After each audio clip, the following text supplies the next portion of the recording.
I just really wanted to, this event has been a long time coming, and so I just want to make a couple of thank yous.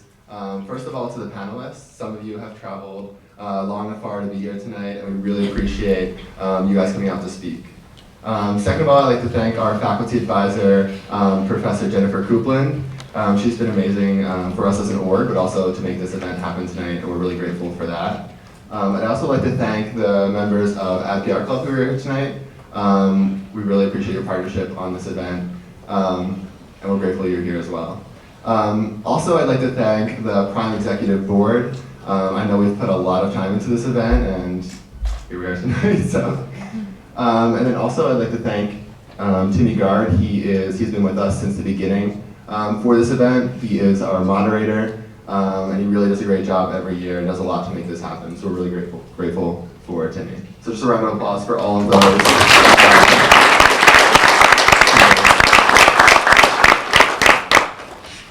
And with that, I will turn it over to Timmy to get some introductions underway. You stole my first slide. Sorry. My first thought. Okay, so here's what we're going to do, right? So we're going to do something a little bit different this year. We're going to have the panelists, which are all great panelists, tell them a little about themselves. Then we're going to do some questions. And really interesting, we have learned a lot in the last 4 years. And one of the things we learned is what works and what doesn't work. So this year, working with Michael and his crew and the PR Club and Jen, when we sent out the invitation, we wanted to know what questions you wanted to ask. And I got to tell you, the other night when I stayed late at the office and got my act together, because I want to think about questions that are relevant, timely, and appropriate. But I got some great questions. So you guys made my life a lot easier. So we're going to ask some questions. They're none of the questions that you guys saw in that outline. Forget it. That's not happening. Nick presented that. And then we're going to let the panelists talk about that. But this is going to be interactive. So about 5 to 7, Ashley's going to like wave me down to stop, and then we're going to open it up to Q&A. Does that sound okay? All right, good. So with that, right, we're going to go one by one. So I want to introduce our first panelist, who's here from Chicago, right? And she is with Ogilvy, a network agency that I compete against. Account supervisor. We're going to let her tell you a little bit about herself. Yes. Hi, everyone. I'm Kelly Jackson. As you mentioned, I'm an account supervisor at Ogilvy. I've been at Ogilvy. Can you guys hear me okay? Right. Can you guys hear me? No, start. Can you hear me? There we go. I've been at Ogilvy for about a year now in Chicago. But prior to that, I've definitely been around the agency block. So I was a College of Comm grad in 2014. And after I graduated, I went straight to Philadelphia and I worked at a boutique shop called Allen & Gerritsen. Awesome experience just because you were able to work on a ton of brands and really just throw yourself in there. Some of the brands that I worked on were Sunoco, Dietz & Watson, La Colombe, Comcast, a lot of Philly born and bred brands. Great experience, but I have such a love for Chicago, so I really, really wanted to get back there. So after about 4.5 years in Philly, made the transition to Chicago. Starting at Havas, an agency, French-owned agency, worked on brands like Mike's Hard Lemonade and White Claw and Hefty. And then about a year ago, an opportunity at Ogilvy came up, and I always saw Ogilvy as like the agency within the ad world because they're all about brand storytelling and making brands matter. So at Ogilvy now, I work on Tyson Foods, which is really exciting just because I love that space. So that's kind of been my work path, but a couple of other things up here.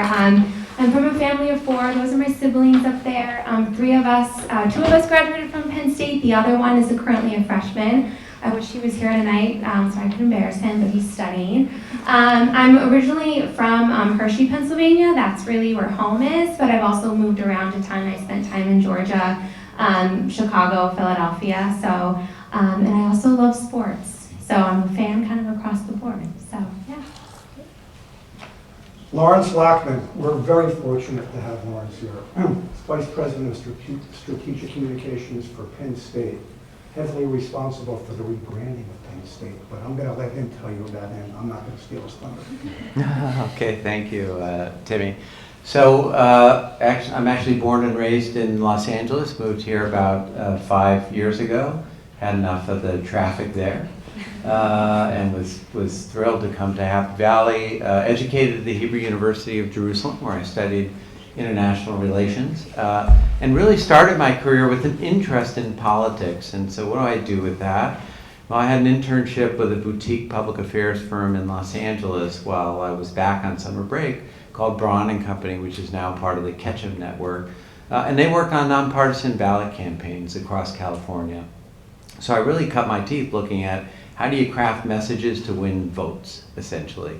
And I parlayed that experience into really more cause-related and social norm-based marketing. So not product issues, but convincing people to undertake good behaviors or not do bad behaviors, anti-tobacco campaigns, campaigns to develop early childhood development awareness and programs across California. So for example, as a vice president at Rogers Group, which is the largest independent PR agency on the West Coast, I oversaw a 3-year, $36 million campaign to promote early childhood development that was funded by a tobacco tax initiative that Rob Reiner, the actor Rob Reiner, initiated. I also began working in my career in helping industries position themselves. So for example, I was a vice president for an organization called the Century Council. This was actually founded to fight alcohol abuse, but funded by U.S. distilled spirits companies. So basically I was developing alcohol education programs, passing tougher laws on drunk driving all over the country, but doing it in ways that help people understand that the industry itself was acting responsibly to reduce the misuse of their product. So on one hand, I was improving the image of an industry. I was making a case for voluntary self-regulation, but I had to do it by developing real programs that changed behavior for social good. That work took me into contact really with the higher education community. Eventually became head of communications for UCLA for 8 years, where I attracted some notice in being one of the earliest universities to make the foray into the digital world. Our YouTube channel was a Google case study. We developed campaigns that were noted in the Wall Street Journal, the Ad Age, and others, as having been successful really in not just in building the reputation for quality sort of image of UCLA that was strong, but doing it in ways that would develop advocacy and support for the university and also attract enrollment against a number of really top-tier university competitors. And that's really what I'm doing here at Penn State, which is not just protecting the reputation of the university, but actually using storytelling in thoughtful and creative ways, I hope, to build our reputation with audiences in ways that encourage them to give money, to volunteer, to hire graduates, to come to Penn State. And so that's a little bit about my background. Brittany, Brittany Hour from Amazon, one of my favorite companies, coming down from New York. I'll let her tell her little story about herself as well right now. Yeah, thank you guys for having me. This is actually my first time at Penn State, so you guys have been very warm and welcoming. I actually graduated from Bryant University with a marketing degree. Then I moved to New York and started my career at Time Inc. I was an ad sales assistant there. And I spent 5 years at Time Inc. working across a ton of different awesome brands. I had my first sales job at Entertainment Weekly, then went to Food and Wine, Travel and Leisure, sold for their .com portion of the business, and got to work with a lot of great editors and marketing people, and really got to evolve as a salesperson with that company. And then 3 years ago, I went to Amazon, which was totally different than what I was doing previously, and it felt as though I had to learn digital ad sales all over again. And right now at Amazon, I'm working with luxury beauty, so I'm helping beauty brands that sell their products on Amazon tap into our advertising opportunities to help grow their business on Amazon. So it's super exciting. Things change every day, so it definitely keeps me on my toes. Yeah, and I'm happy to be here. Rich, Rich Frank, who's an adjunct professor of the College of Communications, and I know that he's got some current and former students here, right? So go ahead. I do. And you're all getting bonus points. So lots of pictures back there, including one of some weird characters and a guy in it.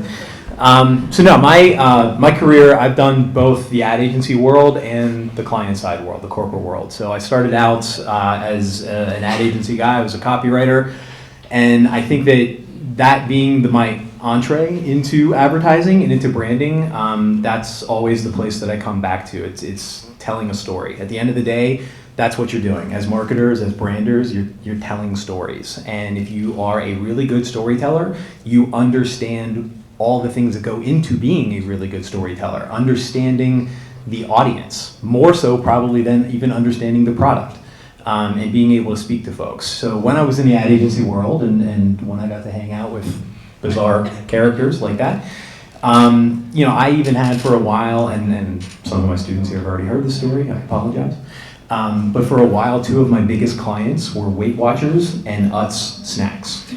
So I would literally spend a day in the morning thinking about brilliant creative ways to get you to live a healthy lifestyle and be more active and make smart choices. And then I would go to lunch, and then I would come back and all right, let's think about really creative ways to get you to shove your head inside a bag of potato chips and eat like that. There's a little bit of schizophrenia that happens when you're in an ad agency and you have all different kinds of clients in that regard. But the common thread is the storytelling. I hit a point in my career when I thought, okay, in the ad agency world, I feel like I've done everything I'm going to do. Why don't I try the brand side? So I met with some folks, and I was very, very fortunate that the town that I lived in had a little baseball team that was really bad at the time, kind of like now. And they wanted someone from the outside. They didn't want a sports industry person. They wanted someone from the outside advertising world to come in and teach them how to talk differently to their audience, because what they were saying was not registering. So I got to work for 10 seasons with the Baltimore Orioles. Incredibly proud of that little silly bird, because I designed that little silly bird. So, and it's something that I'll have forever in my career. It was a great brand storytelling opportunity. And in that whole regard, it was listening to fans. And I think it really taught me, again, in branding, if you listen to someone, if you listen really, really, really hard, they will tell you what they want. They'll tell you what they want you to communicate to them. So just decode it, listen, and figure it out, and then you can come back to that. Lastly then, my wife and I had children, and working in baseball and having babies is not really fair for the other side of that coin, because, I would tell my wife, the Red Sox are in town, babies are crying, I'll see you next week. So we moved. We came up here, and I got to work for 8 years at AccuWeather here in State College. And then it also brought me back to Penn State and to be able to teach. So being able to teach classes in some of the same rooms that I took classes in is completely a thing that messes with your brain as much as you can imagine. I always tell my students too that if you would have polled 22-year-old me that, are you going to come back to State College at one point in time in your life, I probably would have drug tested you on the spot. But here I am in this awesome community, and I get to be at cool events like this and talk to y'all. So thanks, awesome, for coming out. I'm probably just going to say 3 words. Nick Bear, amazing. So I've known Nick as a very, very close friend. He's the CEO of Saxby's. He can tell you about that, but entrepreneur, Ernst & Young Entrepreneur of the Year, one of Philadelphia's CEOs to watch, on the boards of many different companies in Philadelphia. The guy gives back more than he ever receives. He's just an amazing individual, and the one responsible for the Saxby's experiential learning program downstairs. So 4th year in a row, and he never gets off easy in this panel, and he won't tonight. So I should just hand the microphone to Stephanie then? Thank you, Timmy. Very kind of you. It is pretty amazing to be here now for the 4th consecutive year. I can't say no to Jennifer or Timmy, clearly, because I think the oddball up here. I have literally no training in marketing, branding, advertising. I have some real world experience in those things, and I hope to share some of those with you tonight. But a really quick sort of background story of like what got me to where I am today. So I'm the oldest son of 2 teenage parents who we grew up in a low-income area in the south side of Chicago, and my parents didn't get a chance to go to school. It's hard to have little kids and go to college at the same time. And so I was the first person in my family to go to college, had no idea what I wanted to do. I literally took internships in all different industries, all different places in the country, square peg in a round hole. I look back on that, though.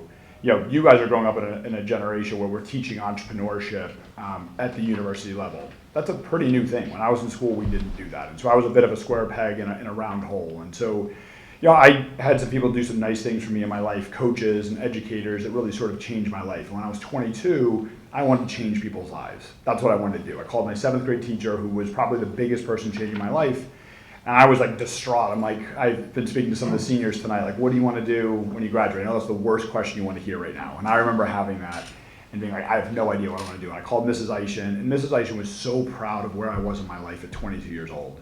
And I'm like, Mrs. Eishen, I want that same feeling when I'm an adult, when I'm out in the real world. And so what that has parlayed itself into is me creating my own business. But we are a mission-driven company. We are very much in the sort of the social impact space, meaning I believe that business capitalism is for much more than just make money for people who own shares of your company. I believe that the current and certainly the future of capitalism is the businesses that make a difference in environmental, societal, and/or governance and make money for their shareholders are the businesses that are going to succeed. Those that don't do both will not. And so we are a social entrepreneurship organization that has many different angles to it. We have a bunch of cafes in big cities like Philadelphia, and we have our experiential learning program, which you guys have here right behind this wall, which are cafes that are exclusively designed and run by students. So that cafe employs 95 students. There is no non-student responsible for that cafe.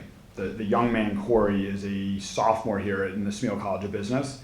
He's responsible for $1 million plus business unit and manages 95 of his peers. On Wednesday of this week, yesterday, I guess, he was back in Philadelphia presenting his profit and loss statement in front of my executive team at 20 years old. So it's a big impact where we're allowing the next generation of leaders to learn by doing. They're taking the amazing things of learning in the classroom and applying it in a real world environment, in a very demanding and tough environment as well. So we have about a dozen of those partnerships now, while also doing a lot of work in workforce development. We're fortunate to be in a great city like Philadelphia, but Philadelphia, like most big cities, has a lot of problems. We have a lot of people, too many people behind bars, too many people sleeping on the streets, and so about 30% of our workforce, so almost 300 people back in Philadelphia, we've hired out of homeless shelters, job reentry programs, and we're not just giving them a job, we're giving them a culture that believes in them, and they're building careers. And so we're trying to prove every day that you can do well by doing good. Super. Stephanie. I work in the fun and games part of it. Yeah, right. We're fortunate to have Stephanie, who's the assistant athletic department for creative services for Penn State, with the fun part. So thank you for coming. You're welcome. Thanks for having me.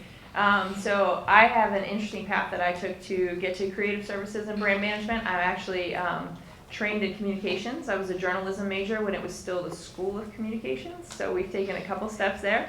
A 99 graduate and very proud of how far the college has come and where we're going. Graduated in 99, worked at the University of Maryland for 4 years in their communications department in athletics. So that was a fun time. Was there at a good time for a couple Final Fours and an Orange Bowl. So it was a nice time to be there. Hopefully their fortunes are not as good tomorrow when we play them. Came back about 15 years ago.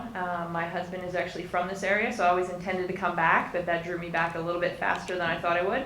Fortunately, was able to take the job of the person that replaced me at Maryland. So we always like to say it was a player for player trade, no picks later or anything, straight up. So I really do feel like it was meant to be. Came back, worked for the person that gave me my opportunities as a student when I worked here for 4 years. So became very invested in our internship program and trying to make sure that our students were as prepared going out as they were, as I was, to be able to go out and join the full-time workforce, right out of school. So that was very much a foundation of my communications experience here. Digital obviously became huge, so athletics needed to figure that out. That used to just be a schedule and a roster on a website. It's obviously way more than that, so transitioned into digital and social. And then about 4 years ago, we reorganized our whole department under Sandy Barber, who's now the Vice President of Intercollegiate Athletics here at Penn State. And she created our unit, which is Creative Services and Brand Management. So very much needed for a university of our stature with 31 teams, which essentially is 31 individual products that you're trying to market to a lot of different people, whether they be recruits that you're trying to get in or fans that you're trying to have come, or donors. For us, we are a self-sufficient athletic department. That means we don't get state funding and we don't get funding from the university. We must bring in everything that we need to sustain the 850 student athletes and their athletic and academic pursuits that they have. So storytelling is very important to us because we need to be able to not just engage our fans, but also engage donors in our larger missions of preparing student athletes for a lifetime of impact. So storytelling is huge for us, and we're basically the internal agency that helps push that message out. In addition, I also work very closely with the branding portion of Lawrence's shop to make sure that we are in line with what the university is doing and are very aware of what their campaigns are and things of that nature. Work closely with Maureen Rydell in our Office of Licensing program, so a little bit jack of all trades, but not necessarily trained that way. So I also would like to impress upon you guys that just continue to pursue your passions, even if they change throughout. You're gonna have long professional careers in whatever you do, so it's important to just always keep evolving and keep learning and learn new skills to get to where you wanna go, because it may not always have been something that was available to you when you were in school. Okay, here's what we're going to do. For the next 35 or 40 minutes, I have some questions, then we're going to turn it back to the audience. But I'm going to ask the panel some questions, and I might ask one or two or three of the panelists to respond. So the panelists have to pay attention also. So for the last 3 years, I've concentrated the questions on what I said, what is relevant, what's topical, what's of interest. And I've always asked the first question to Nick. So what do you think I'm going to do this year? Somebody. I'm going to ask Nick the first question. You ready? I'm going to ask somebody else. I'm ready. Okay. With the onslaught of social media, how has that impacted branding? So for the fourth straight year, Timmy asked a question that needs like a week to answer. So I'll try to be as quick as possible. So when I started Saxby's almost 12 years ago, there was no such thing as social media. You know, like Facebook, I think, was just on Harvard's campus or maybe a couple other campuses. And today, literally 100% of my like quote unquote advertising spend is spent on social media. So it's literally become something that was never on our radar and completely unimportant to us to sort of being everything. So I guess maybe I'll give a couple of stories of how that's been important to us. So, you know, for one, we realize that we're sort of a decentralized brand. So we sort of have this mission statement of make life better, these 6 core values, and we hire everybody based on that.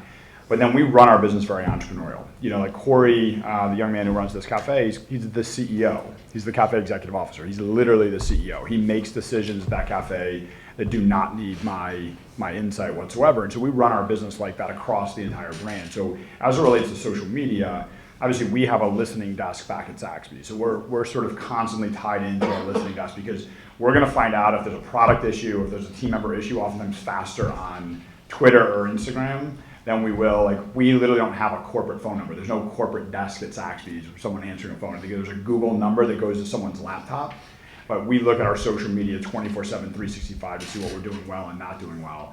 Another key thing that we do is we have Saxby's brand ambassadors at every single campus. So we have these partnerships with these incredible students. I don't know if any of you guys are in the room, but we probably have about 6 or 7 here at Penn State who we have partnerships. They have an account with us, they can go and buy product, and they get to sort of post as they want to be able to post and sort of, you know, push our product accordingly. And my college cafes are growing at about 22% a year. And I think that there's a high correlation between our ambassadors who literally get trained on our mission core values. So it's not just like, hey, who wants $200 to spend every single month at Saxby's? They go through our actual training. They feel like they're a part of our team, so that they're not just posting something that they don't feel they feel connected to or feel like is important in their life. And I think that if we could chart out like our social media presence and the company's sales and growth, it would be a near like 1-to-1 correlation. You know, we have a pretty large social media following for a company our size, and the engagement is really sort of aligned with the way that our sales and the way that our growth grow as well. And I think that the other thing is that we really push our team members. With 900 people, we encourage people to be active with Saxby's. I think that there's probably a lot of companies out there where there's a very controlled message of like, this is what we say and this is how we say it. But we send, anytime we have a new marketing promotion, anytime we have a speaking engagement, anything sort of big in the Saxby's world, it gets distributed on this company-wide email. and there's a couple images for people to use, but then people just sort of promote it as they see fit. And I look at it as it's really hard to sort of look at social media and say it's giving me this dollar leap. But if I map those or graph those two things out, our use and our prevalence and our sort of adoption on social media correlates directly to our sales. I think it's also part of the reason why our company is 900 people with the average age of 23. My leadership team, so it's sort of the manager above level, the average age is 27, and my executive team, the average age is 31, of which 70% are either female and or people of color, which I think is the future of business. So I think the fact that we turn social media pretty loose in our company, we stay very attentive in listening, but we turn it loose and allow people, like sort of everybody in the company, to be a brand ambassador, I think has served us well at this point. Stephanie, how would you answer that question? You know, social media for us is, we have 31 teams, so there's that aspect of it, trying to make sure that they're all able to spread their own message, spread their core values, of which they all have, you know, their own individual, you know, drum that they march to, but keep it within our larger brand. So for us, it's a lot of training for us when we get new employees in. It's a lot of student athlete training that we go through to help them understand that they're also building their own brand. Right now, for our 850 student athletes, 31 teams, we have 2 social media managers. And past there, one of them works full-time for football, and then our other individual helps pretty much everybody else. And that's really what he's doing. He moves by my office at a very quick pace because he's always going to see somebody that has a question about what's performing well, or what can help them with engagement, or what they should do, or how can they make this short video, or how can they spread this message, or how can they match this graphic that another team put out that they feel like is going to bring this recruit into the university. And so it's really, it's a beast. It's a beast for sure. You know, our video department has not grown as fast as our still graphics department has. So in the world of intercollegiate athletics, we are a shade behind as far as that goes. There are definitely some teams that are resourced better as far as that goes, and obviously that's what's performing very well. But in the background, it's really a delicate balance, you know, similar to sending out an email with a couple messages in it. We try and have our training really rule the day. I can't look at everything. David, our social media manager, can't look at everything, and we don't necessarily want to. We want the teams to have their own brands. We want our student athletes to do takeovers and show what it's like, you know, a day in the life here at Penn State, and be authentic. And so we try and give people a good roadmap that helps sustain the brand and helps reinforce the brand, but we certainly can't look at everything that goes out, but we're always there if something goes wrong. Lawrence, yep, Sure. being involved with Penn State rebranding. Tell us Okay. why you need to do full research or discovery before kickstarting a rebrand, and what type of research do you need to have done? So going back to something Rich said, you really have to understand who you're talking to, how they view the world, who influences them, how they consume information, before you can even think about how to influence them to do something. Because at the end of the day, it doesn't really matter what you say or what information you expose to somebody. It matters how they interpret it. But even before you do the research, you have to figure out why you're doing research and why you're going to do a campaign. In other words, you've got to think about what are the goals in audiences, and how do I align the broad leadership and management objectives of any enterprise that I'm doing this for with the campaign, so that at the end of the day, they call our unit strategic communication. Strategic is we're aligning what we do to advance the university in ways that benefit the university's needs and the leadership agenda for the university. So you start there. I like to start with smart conversations with interesting people representing different constituencies within an organization, because you can uncover a lot of really interesting insights about the culture, proof points about what they mean when they say things. You can test assumptions. You can try out ideas that you think will work well. But then I like to map that against some combination of qualitative and quantitative research. Focus group testing, surveys. It's great in the digital world because you can message test in real time. And so I map what we think we've heard from people against the objectives we've set, begin to create concepts, and then test them. And with that testing, then I have a good mix of information to look at in terms of what works, what's promising, what isn't right. And frankly, there's a political side to it. Just about any campaign you do, you're going to face internal resistance to, or the need at least to move people to a place where they understand and accept the strategies that you're undertaking and contribute to them. You need to be able to say, you're absolutely right, that is a great message, and we thought so too, and we tested it, but it didn't work. However, you try getting at it this way, it really works, and here's how. We'd like to work with you to do that. So I'm always thinking about not just how to be effective, but in the process of doing the research, cultivating allies and supporters, and building support for what we're doing in order to be successful in rolling it out. Cool. Good. Kelly, big network, so this is right up your alley. What's a branding workshop? What is immersion? And what are the components that are required to launch a good brand or relaunch? Yes, so a branding workshop or immersion is really understanding your client's business, what they're all about, who they are, what is the essence of their brand. There's a variety of ways you can do this. I've done it a variety of different ways based on the different agencies that I've been at, but I will say, yes, you can do an immersion in a couple of days or a couple of hours, but really truly understanding who the brand is and what you're working on takes time. So I would say, if you go the agency route and you do start working on a brand, like tell yourself that you just have to immerse yourself in it and that you really need to push yourself and understand all aspects of the business. So that could be, who their customers are, historical campaigns that they've worked on, what's to come, the folks that are involved in an immersion. It's obviously the agency folks, we're understanding their business, but it's also involving the client side. So it's the brand managers and, the CMO and the marketing director. So it's really, really just getting everyone together and on the same page about the brand. Terrific. Great. Brittany, I'll be fair, I promise.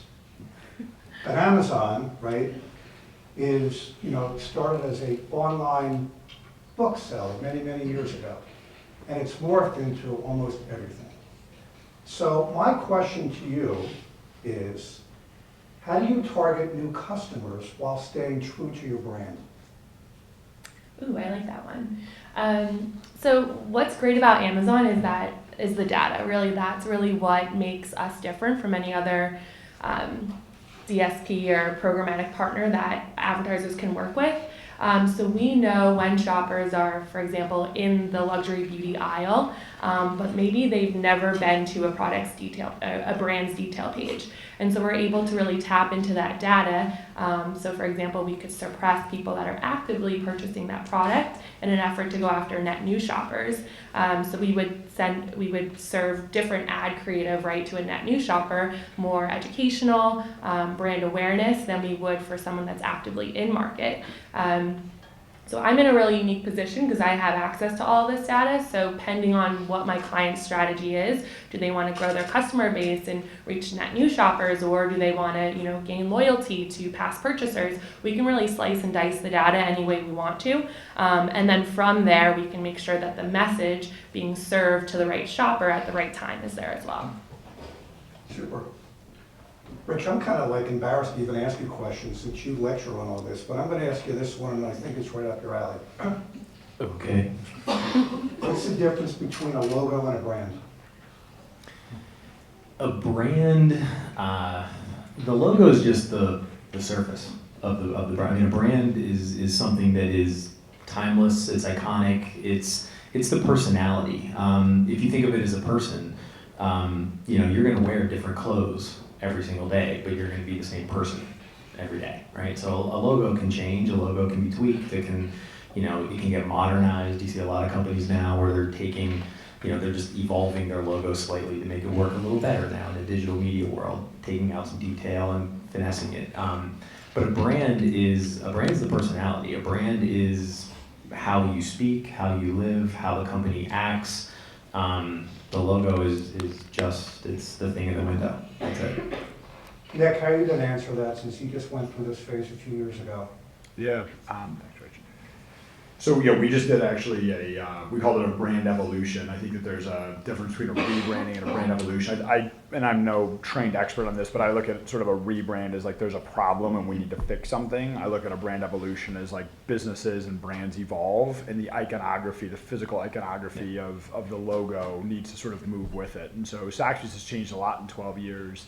And I would say it was about 2.5 years ago, we had this really cool HQ in Center City, Philadelphia. It's like this big loft, and I sit sort of in the middle of it, this like high top table, and there's a huge branding wall, the skyline of Philadelphia, and our logo sits at the top of it. And I remember looking at it, and our old colors were this like, for some reason, faded maroon, and a logo. And I remember looking at the logo being like, I really dislike that logo. And one of my team members was sitting there, they're like, we should probably do something about that if the CEO and founder doesn't like the logo. And so we hired an amazing small brand consulting team who didn't know Saxby's. One lived in New York, one lived in LA, and they came in and just like did this really deep dive to evaluate our business. And they came back, and I told them, like, if you recommend changing the name, the logo, the colors, like everything is on the table. And they came back and said, the ethos of what Saxby's stands for and the way that we operate our business has significantly evolved beyond this like one step above clip art logo that we had, and this sort of like sad faded maroon color. And they're like, you need to move the iconography of that logo up to the standard of what the brand is now. And so they recommended the more vibrant colors, so a fire engine red, this like, you know, really sort of deep black, and this like sky blue, and then this hot air balloon. You know, as you guys are, you have it in your hand or you see it in a cafe. And the idea is that like when people see hot air balloons, they think of like endless possibilities. And most times you see them in the sky and you smile. And they're like, when we listen to the people who work at Saxby's, the people who come to Saxby's, we pride ourselves on being a preeminent hospitality company. We hire people based on their personality and teach them the hard skills of the business. Like Saxby's makes people smile, like a hot air balloon does. And so we, on April 15th of 2017, literally took down every sign, every piece of the logo everywhere, pretty much like overnight, and put that up. And to this day, I still get text messages, Twitter messages from people being like, Nick, I see your logo and it makes me smile. It makes me happy. Like it really gave us such a lift, no pun intended, when we were able to do that. But that's sort of the big thing for us. And then I think on the brand side too, I heard, I can't remember, is it Alyssa? I think Alyssa might have mentioned, someone I was talking to out there before mentioned about like going into the Saxby's, and they said, and sorry if I'm putting you on the spot, Alyssa, it was either you or someone right before you, but like sort of like Penn State, Saxby's is sort of like this cult, but in a good way. You know, that you feel like you're really a part of something and you're proud to tell people, I go to Penn State, I graduated from Penn State, I come back to Penn State, just like people are at Saxby's. That's a brand. You know, a brand is when you feel like you're a part of something and you just want to tell people about it all the time. And the iconography of what that stands for in its physical form is the logo. When those two things can be aligned, which I think, you know, is now done at Penn State with sort of the brand evolution there and has been done at Saxby's, then I think you've got something really powerful. Lawrence, make sure that microphone works too. Yeah, Can you hear me? we really like that one. I guess I'd like to leave you with a thought on this topic, which is so often when you talk about brand and research, we all focus on the sort of the how-to and the science side. But if it's done right and when it's done best, you can create magic. And you need to be open to that, and you need to build teams with the kind of fresh thinking and creative approaches that you can achieve that. I worked years ago with the director of the famous Apple spot, 1984, the Orwell spot, shown over the Super Bowl where they smashed the old computer. And that's one example. And I worked with the person who created the whole movement on anti-tobacco that moved from public health messaging, this is bad for you, to the industry is manipulating you. You know, think about the insight. Now, how do you start a research project that gets you to that insight and breakthrough? You've got to think about how you build a team and how you move through the creative process. And that's when it becomes magic. And if you can shoot for those stars in your career, you're going to be involved in some really exciting things. Terrific. Kelly, get more questions. How do you develop a brand strategy? That is a tough question. I'll start by saying it does not take one person or one team. Speaking personally at Ogilvy, we structure our teams from a very integrated standpoint.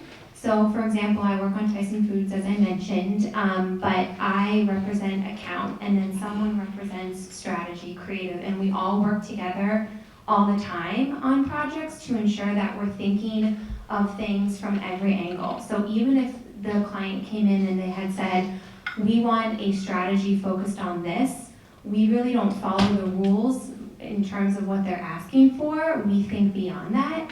My gosh, a brand strategy, but it really starts from much of like what the panel said, understanding like the essence of the brand. And when it comes to a particular campaign, it comes down to the actual brief. The brief is so important. I'm sure you guys have talked about this in some of your classes, but a brief really outlines what the campaign is all about, and the brief really is the connecting point to ensure that whatever you put out into the world ladders back to that brand strategy. So that is a very high-level answer, but that's really the core of what a brand strategy, where it starts. Let's see if Brittany gives a different answer. So I've never actually created a brand strategy. I work with brands on how to execute it once they've figured out what their brand strategy is. So brand strategies can vary, right? It could be maybe a new product launch, and so now they have to figure out exactly how to push it out to reach the right shopper. It could be a whole new relaunch of a brand, so it really does vary. But then what I do is I help support that through advertising and make sure that it's pushed out on the right channels, whether it's through search or display banner ads or on TV, and make sure that we're able to capture the right consumer based off the data that we have available to make sure that we're getting the most efficient use of an advertiser's budget. And I'm going to ask Stephanie the same question since she's got 31 different brands. So, yeah, brand strategy is tough for us because we've got one sort of big iconic brand and then multiple brands that live under it that are really constantly changing. So even if we look at our women's basketball program, we just got a new head coach in the spring. Coach Keeger's here, and she's awesome. She's completely different, and her team has a completely different personality and brand that they want to portray than our last coaching staff does. So it's really trying to help everyone kind of crystallize what they feel like their program's brand is, and then also make it mesh with the larger overarching brand. So that's the fun part with 31 different brands or products that we're managing.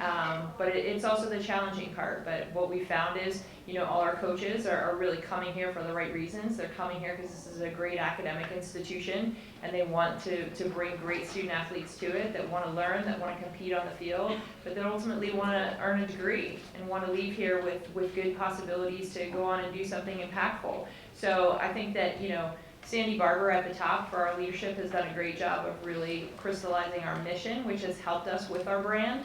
But brand strategy for us kind of lives at the core of who our larger brand is, and then really is a team by team concept that we're constantly, trying to put strategy meetings together for that bring together, marketing, creative. We've got a synergy meeting for you almost every day of the week for whatever team it is, just because it's so important for marketing and strategic communications within athletics, branding, creative, to all come together and really figure out what makes all these individual teams tick. So it's exciting, but to build a brand strategy is a little bit different depending on what the resources of the team are, how many support staff they have, how many regular staff they have, and sort of what their larger profile is as well.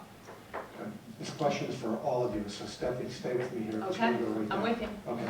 What brands do you admire and why? It's a great question. So for us, we look at brands in a lot of different ways. That's one of the big questions that we always ask, in particular our graphic designers when they come to us. We're always asking them, what brands do you look for inspiration? And honestly, the last thing that we want to hear from them is other athletic teams, because things are so much more broad than that, So for us, it's iconic brands. So, you know, it's Apple. It's the brands that you look at and you know automatically who they are. It's Nike. You know, we're pretty simple. You flip on the TV, it's blue, it's white. It doesn't matter which one of our teams it is. It's always pretty much the same. And we're trying to even bring more continuity to that, just to that recognizability. But, you know, for us, it's a lot of those brands that we feel are like ourselves. So even if you look at athletic brands, you know, you're looking at Alabama, you're looking at Michigan. You know, the traditional brands that don't feel like they have to roll out a new uniform every weekend to be, you know, a blip on the landscape, that kind of know who they are intrinsically. So, you know, for us, we do look to Nike a lot. We feel like that they have a lot of parallels to us. Obviously, they're our on-field, you know, apparel partner. So that's a really good fit for us. They don't do designs that are too super crazy or over the top, which is great because we don't really do designs that are too crazy or over the top either. So we kind of look at the brands that have really, you know, identified who they are and are able to kind of keep it simple, right? That old adage, you know, keep it simple, stupid. It's really not stupid. It's knowing who you are, and you know, for us, our brand evolution, even of our logo. You know, we've taken it to the point where we don't believe that we have to put the athletic logo out there with Penn State. We like to think that it's really redundant if we do that. So similar to Nike or some of those other companies, we like to think that if you see the oval, you understand that it's Penn State, and you know you can identify with us and you know who we are. So we like brands that feel like us, and that's who we draw a lot of our inspiration from. How many of you guys are familiar with what a B Corp is? So a decent number of hands. So if I would have asked that last year, it'd probably be 2 hands. If I asked it 3 years ago, there'd be no hands. And I think when I ask it next year, if I get invited back, it'd probably be half the room. But you know, most of you guys know when you incorporate a business as a for-profit, there's multiple tax structures: C corps, S corps, LLCs, whatever it is. About 10 years ago, there was something called B Corps. B Corps is essentially better. It's like a benefit corporation, meaning you change your articles of incorporation. The article of incorporation of any for-profit business, your number one and only responsibility is to generate a return on investment for your shareholders.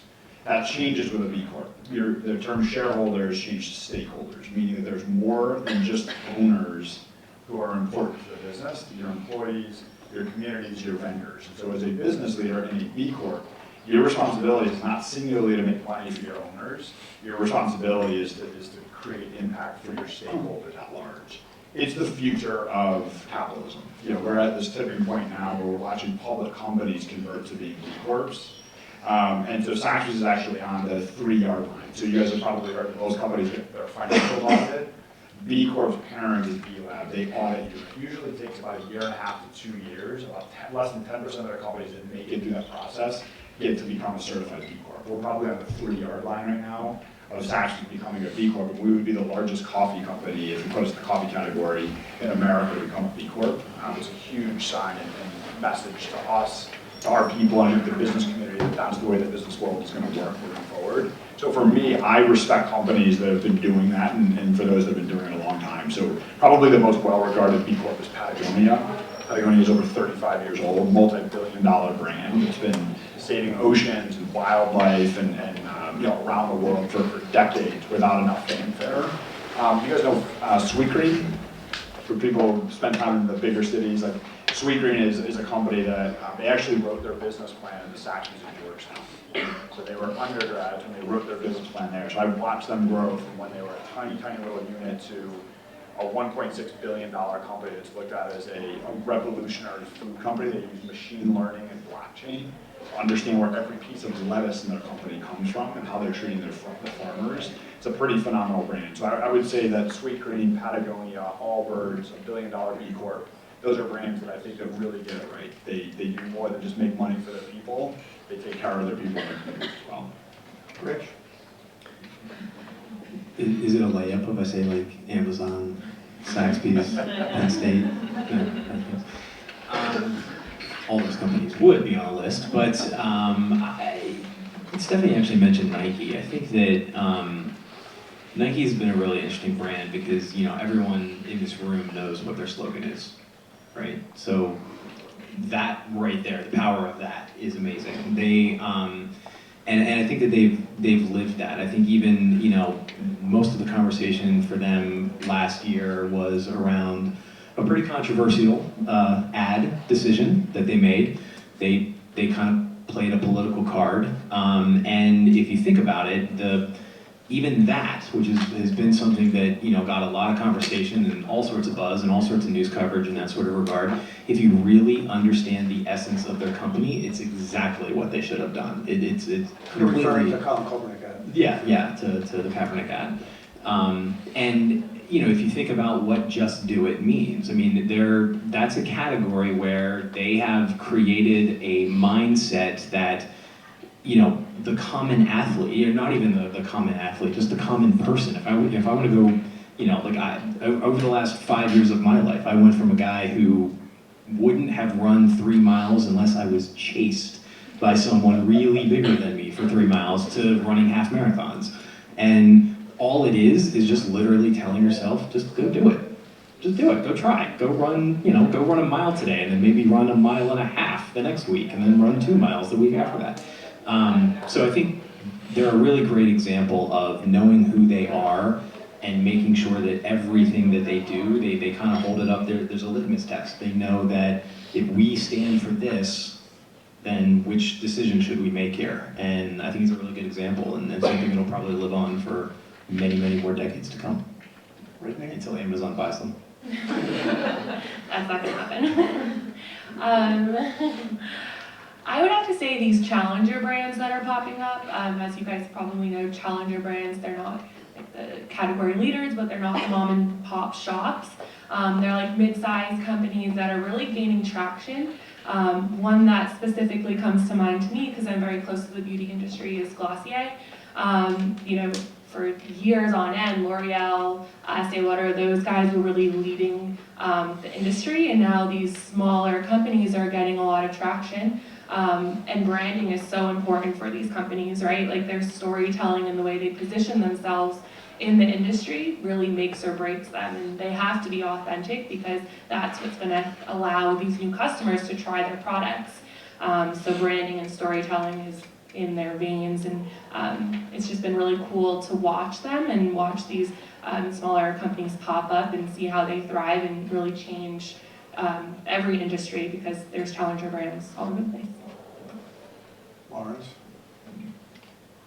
Patagonia and Nike are two companies, two brands I like for all the reasons really that were cited. I think the future of corporations is to know who they are, have at their center a philosophy, a mission, a cause, to stick by it even if they lose customers, and in so doing deepen their relationship with the customers that they serve. That's not an easy thing to do. There's a lot of pressure when things go wrong. And so brands like that really impress me when they do that, and I think they are in line with the way our culture and expectations associated with how enterprises should behave and what they mean to us as consumers. That's where we're going. I think Tylenol was one of the earliest, the famous crisis. The CEO stood out and did the right thing when somebody died, when something was injected, and took responsibility and fixed it. That's maybe the earliest act I remember from a company that has stuck with me to this day. I was that actually directly inspires me. involved with that, being in the pharmaceutical Really? distribution, and we had to take all the product back. And I think that was one of the greatest success stories of how to rebuild a brand better than it was before the incident happened. It's a classic case of what to do on that. So there were all kinds of issues, distribution, infrastructure, communication, letters. So, yeah, showing my age. So are you, so. I agree with everything that has been said, but I find myself gravitating towards brands similar to what Brittany said, just from a DNA standpoint of doing good. It's in their blood to do good. So I think Warby Parker is a perfect example. When you buy something, they give a pair of glasses away. But I just think that that's so powerful that even though, you're getting something for yourself, you're also doing something for someone else too. I'm gonna have one more question. I know Ashley's giving me the heads up, but I'm gonna call an audible. I'm gonna have one more question for everybody, then we're gonna open it up. Okay? For all of you, you're gonna go right down that way. What advice can you give these students out here that they're not gonna learn in class? I have two pieces of advice. One is, I was told when I was younger, comparison is the thief of joy. When you are out in the world and you are working, it is very, very competitive, and I still do it to this day, but I will be like looking at my coworkers or looking at my clients and, you know, comparing myself to them, and it's not about that. Selfishly focus on yourself, invest in yourself, and that's when you're going to do amazing work, and you can forget all of that stuff, and then you learn how to be like a great collaborator and actually connect with people. Second piece of advice is invest in something long before you need it. So whether it be relationships, whether it be, you know, the peers that are sitting here in this room, you never know where life is going to take you. So just make sure that you know, take time to value the things that are really important. And from a career standpoint, this is why you're sitting here right now is so important, because years down the line, you know, something about branding can come up and you're going to be like, oh my gosh, I remember when they talked about this. You're investing in yourself right now, so continue to do that and never stop as you ascend in your career. This is a little one, but you maybe haven't heard this. I would listen to and learn from people you don't like. I don't know how many meetings I've been in where you go around the table and the person nobody listens to is saying the smartest thing in the room. And if you open your ears and you don't worry about their status or what you think about them or whether you like them, you can walk out with some awfully good ideas and with some awfully good learnings. And I think we all tend to cut ourselves off from good information. And if you do that, you'll learn and grow in interesting ways.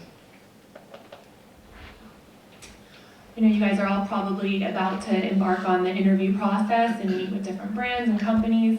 But just remember, you are also interviewing that person and that brand and that company as much as they're interviewing you. You want to make sure that you make the right choice and work for a company that you believe in and you're happy with, because you're going to be spending 5 days a week, 7 hours or more a day.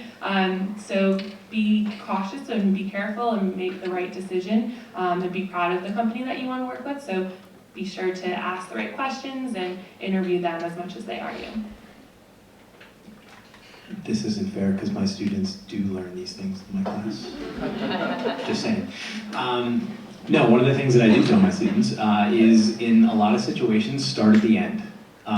The challenge that you will have in front of you, start at the end. Literally have a picture in your brain of success. This is the greatest brand strategy that's ever been written. What's the result of that? Literally, what does it look like? And analyze the hell out of it. Figure out, are people happy? Why are they happy? Why are they better off? Why is this success happening? And then come backwards and figure out, okay, everything I'm putting into it has to lead to that finish line. That's the finish line.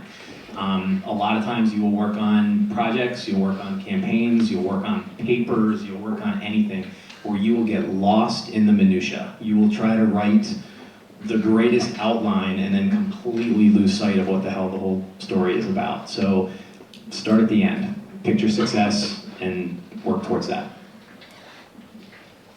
So I would say to network unabashedly, but with purpose.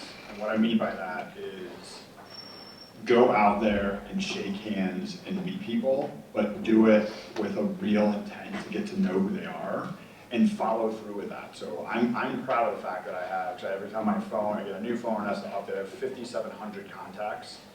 Every single one of them has notes about when I met them and what they told me in the conversation. So anyone whose contact information I get tonight, I go with tremendous discipline. Some people think I'm crazy for doing it, but it's been like one of my keys to life is that I care about when I meet someone. I hear people all the time, like, I'm bad with names. Like, you don't care enough.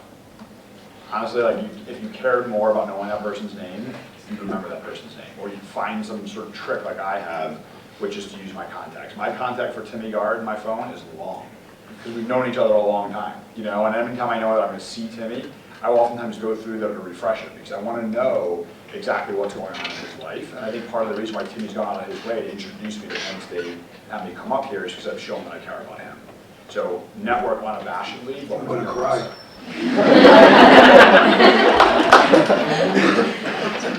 So, you know, when you find your organization, when you find that group of people that you want to, go to work with every day and enjoy what you do, one of the things that I try and impress upon the people I work with is don't just think about what your role is. Think about what other people's role is and how they all come together. So if you go into a meeting and you're only thinking about what you have to do and what your part of that is, and all you're thinking about is how all these other people are responsible to you, you're not really thinking about how you're responsible to them. And that's a big part of it too. So everybody's bringing different things to work every day too, right? Maybe somebody's dog got them up in the middle of the night. Maybe somebody's kid is struggling at school. Try and really learn about not just what the people around you are doing, but what they have going on too. Because that builds what they bring to work every day. And I think that the more you invest not just in the company you work with, but in the people you work with, that's going to come back to you. At some point you're going to need something, you're going to need help with something, we all do. And people are going to be a lot more invested in you if you're also invested in them. So take the time to get to know where they came from, why they do what they do, why they go through their process. You might learn something from them, but really try and invest in the people around you, because it's going to grow you so much as a professional that I just think people don't put enough time into that portion of it. They come in, they know what their agenda is for the day, and that's kind of it. Go that extra step and really get to learn the organization, how it's set up, how the different parts come together, because that's also going to help you work up through the organization. If you only know your own role, that's where you're going to be stuck. If you start to understand how all the pieces come together, that's how you can start to play a more and more impactful role in your organization. I'm going to answer the question, because I love the question. And my father, who is the smartest man I've ever known in business and very successful, taught me three things that you'll never learn in a textbook. And they're hard. The first one's brutal, and I try and live by it every day, and I'm sure these people do. Never make a business decision based on emotion. Really hard. 2, never leave any place of employment on a bad note, no matter what happens, because you can never know what can happen down the road. 3, which is really important for everybody, if you're going to call a meeting or have a meeting, have an agenda and know where you want to come out. The first one's probably the toughest one, is running a business. It's really hard. But my father taught me all 3 of those things, and I listened to him. Okay, Ashley, how do we do? We're like 10 after, right? We have like 15 minutes? All right. All right, so we're going to open up for some questions. So who's got some questions? Who's got a question out there that we didn't ask? What is your name? What is it? Lorenzo. And where are you from? Well, I am Italian, but I was born in Venezuela, Latin America. And what year are you in? What major? And Well, I am a senior. This is my last semester, actually. I'm majoring in marketing, and also I'm doing a supply chain minor. okay. I like to ask questions of people who are going to be asking. You want to keep going, or should we just say yes? All right, fire away. Let's go. Yeah, actually, I wanted to make a specific question to Nick about something you said a while ago. You were mentioning that one of your teams is mostly conformed by women and black people, and you end up your sentence saying that that's the future of business. That actually called to my attention, and I wanted to know what's behind that statement. What do you think that? No. No? There it is. Thanks for the question, Lorenzo. So if you look at business in America and the history of business, it's been run by white men, pretty much in its history. And yeah, the world, this country in particular, has gotten so much more diverse. And I think that when we look at businesses, and there's a lot of data and research out there that shows that businesses, for example, that have females on their board perform better than those that don't. And I think that we've had a glass ceiling for so long where talent of all shapes and sizes and backgrounds has been held back and suppressed. And I'm for one, like my mom is an incredibly bright person, and I feel like her entire career she was held back. And so I've always had this like chip on my shoulder watching her sort of try to develop her career, but I wanted to be an employee to do something about that. So it's been fun for me to watch, our young talent. Like my VP of operations, my entire organization, probably 700 people report under her. She's 32 years old.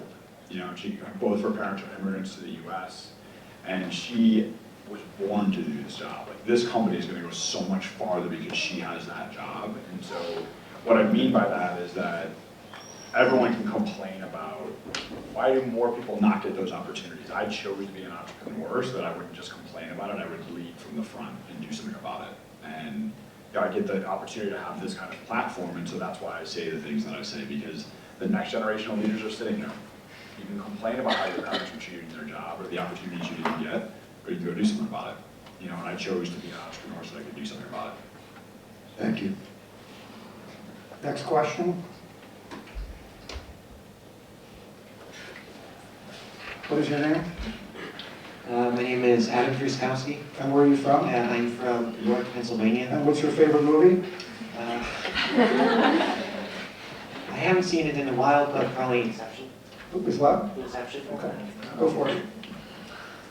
Just, I'd say a question for each of you. Smeal has an alumni mentor program, and they make a lot of effort to connect students with mentors who have already gone through the process of building careers and developing that way. First of all, for each of you, did you have a mentor who helped you get where you are, and how did that mentor open these opportunities and show you the way? So I was extremely fortunate. A lot of our student athletes are recruited as student athletes. I was actually recruited as a statistician, basically, so someone from my high school was my mentor. I was not going to come to Penn State. I was positive of it. Everyone from my high school I felt like was coming to Penn State, and I was from a small town. I was pretty much done there. But he encouraged me. He said, you can either go to a smaller school and you can continue your athletic career, or why don't you come here and try this? He's like, why don't you actually come down when you're in high school and help us out at an event? And so that was all it did. That was all it took. 2 games, that was it. And I was like, yep. And then I started to look at schools for that specifically. Who was going to let me do the most to get where I wanted to go? And it ended up to be the staff here at Penn State was going to do the most for me, took me under their wing. It's extraordinary, and it wouldn't happen now, but our staff was so small when I came in. I was actually given responsibility for my own sport for all 4 years, so I was their primary communications contact.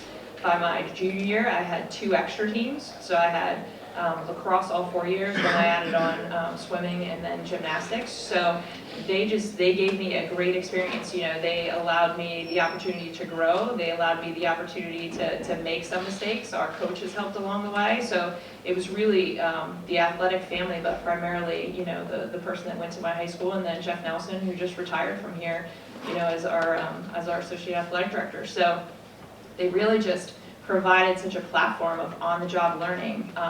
When I say the College of Communications was very different when I was here, we had basically 1 sports class when I was here. So we didn't have the Curley Center for Sports Journalism or anything of that nature. So you kind of had to learn as you went. So I was very fortunate to get connected with the right people. And Jeff knew just about everybody in our industry. So if I was going to apply somewhere, he was able to really kind of help me out. And so it was a privilege to be able to come back and work side by side with him and continue to learn really right up until the time and even beyond when he retired this summer. So finding a good mentor and somebody that believes in you, but not just believes in you, but wants to be an advocate for you is huge. So find that someone that sees something in you that helps grow it. You want all the answers? Or? He asked it to all you, I'm not. I mentioned mine sort of at the beginning. My 7th grade teacher was Laishan. She pulled my parents aside in 7th grade and said I should probably go somewhere else for high school from the neighborhood that I grew up in. So she helped encourage. I eventually went to a high school that I didn't love initially because it was far from home and it was really rigorous, but it changed my life. And then, I hit the jackpot a second time when I called her for some more advice when I was in college, and I saw how passionate she was about seeing where I was in my life and the role that she played in that, and I wanted that same feeling. I wanted to help change people's lives, and I know that that's the greatest professional feeling that you can have, is when you can change the trajectory of other people's lives. That stays with you, and it's greater than any title or any money or anything else that you could possibly have.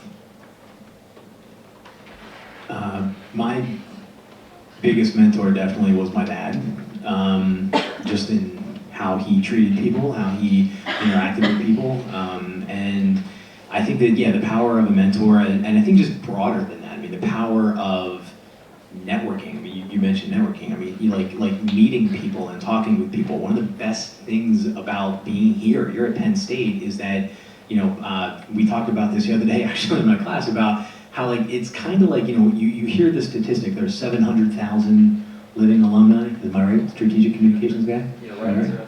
All right, sir. Okay. That means when you are faced with a problem, you have 700,000 people that want to help you. When you go to a job interview, you have potentially 700,000 references. That would be an awesome file to send to somebody, my reference file. So I think, seek that out. And, all of the, and I'll say this too as a graduate of Penn State from long ago. Penn State went through a crazy window 8 years ago, right? What I think it did for alumni is that it made the power of the Nittany card infinitely stronger, because now, we were getting attacked at that point. You heard like companies saying like, I'm not gonna hire anybody from Penn State. There's wacky things going on in that college. And if I can help another Penn Stater, my God, I'm gonna do it, absolutely. So, I mean, the number of informational interviews that I've taken over the years, the number of times that I've and again, the beauty of social media, go on LinkedIn, find the company you wanna go work for, do a cross search and find some Penn State alum that work there. You're probably gonna find some, because we're everywhere. And just, throw out questions, start asking, hey, can I pick your brain? I would love to have, whatever. That's a huge, amazing tool. So I think learning from other people, that's the bigger picture of what mentorship is about, and you're gonna use that forever. I use it now, and I'm years old. I mean, I still am looking for a mentor now, so Lawrence is my mentor now, so it's always gonna be something. I was gonna mention. So when I was 21, right out of college, I was a sales assistant for Southern Living magazine. And mind you, I'm from Connecticut and know nothing about Southern culture. But there was a publisher there that everyone was intimidated by except me. And so 6 months into the job, I went into his office and I was like, hey Ron, I want to go into sales. What do you think about that? And he kind of laughed in my face and I was like, wait, actually I'm serious. And so he gave me this book of accounts, and it was like barbecue sauce and hot, like weird Southern brand companies. And he was like, all right, sell these guys ad space. And I was like, okay, great. Maybe I sold like half a page, but he was so impressed and really believed in my ability, I guess, to sell. So fast forward like a year and a half later, I got my first sales job at Entertainment Weekly, and it was only because he believed in me and pushed me and helped me network. So finding someone that sees that little ounce of whatever magic in you and believes in you really does go a long way. I was so fortunate that I found myself in a work situation with 3 people at one time who changed my life. One was a woman named Judy Miller, who was the first woman to, as a senior executive in a Japanese multinational corporation. She headed international marketing for Suntory. Jack Gavin, who was U.S. ambassador to Mexico and president of the Screen Actors Guild. And Peter Daly, who was the COO of the organization, who was ambassador to Ireland, ran Reagan's advertising for his presidential campaign, and was his representative to the Strategic Arms Reduction talks.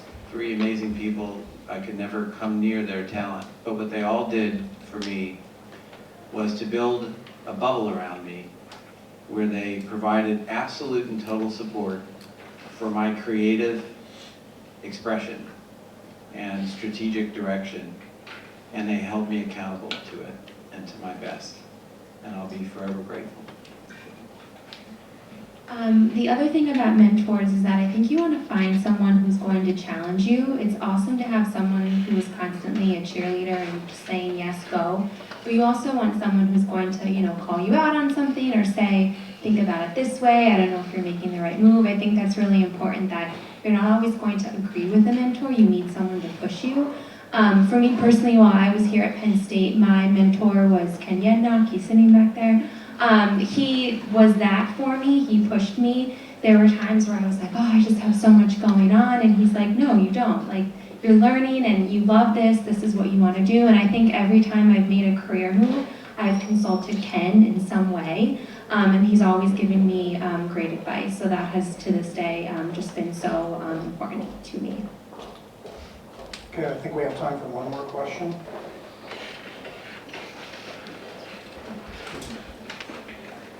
Hi, my name's Hannah. I'm a senior marketing major. Wait, I didn't ask you those questions Okay. yet. I was just getting ahead of Yeah, you. you're getting, I know you're, where are you from? I'm from outside of Philadelphia. From where? From a meeting. Oh, that's good. What's your favorite television show? How I Met Your Mother. Go. My question's for Brittany. Something that you said about like cutting the data, and we know from like learning about Amazon that it's very data driven based on algorithms. And my question was, how do you kind of like read through the data to see like the human insights that really like give the people that you work with and your clients like actionable recommendations? That's a great question. Thank you. So when I first started at Amazon, I was overwhelmed by the data. It's insane. You get these reports and it's just pages upon pages of click-through rates and all these numbers that make no sense. So the hardest part of my job is actually like deciphering through that and coming up with some sort of story. But what's great about after an advertiser runs a campaign, we're able to leverage these insights and kind of paint a picture for them about who their shopper is on Amazon. For example, I was meeting with Clarence earlier in the week, and they did a campaign for one of their colognes. And it turns out that not only are these people in market for men's cologne, but they're also in market for like pickup trucks and men's jeans, and it really was able to like craft a picture of, okay, yeah, they are shopping for their product on Amazon, but they also are, you know, this maybe southern sort of truck driving guy. And then we looked at their insights on the dashboard, and their consumers popped in Texas and California. So those data points was able to paint a picture about who the shopper is specifically on Amazon for the client. Thank you. Michael, how are you doing? Okay. Okay, we can open up for another question. Oops.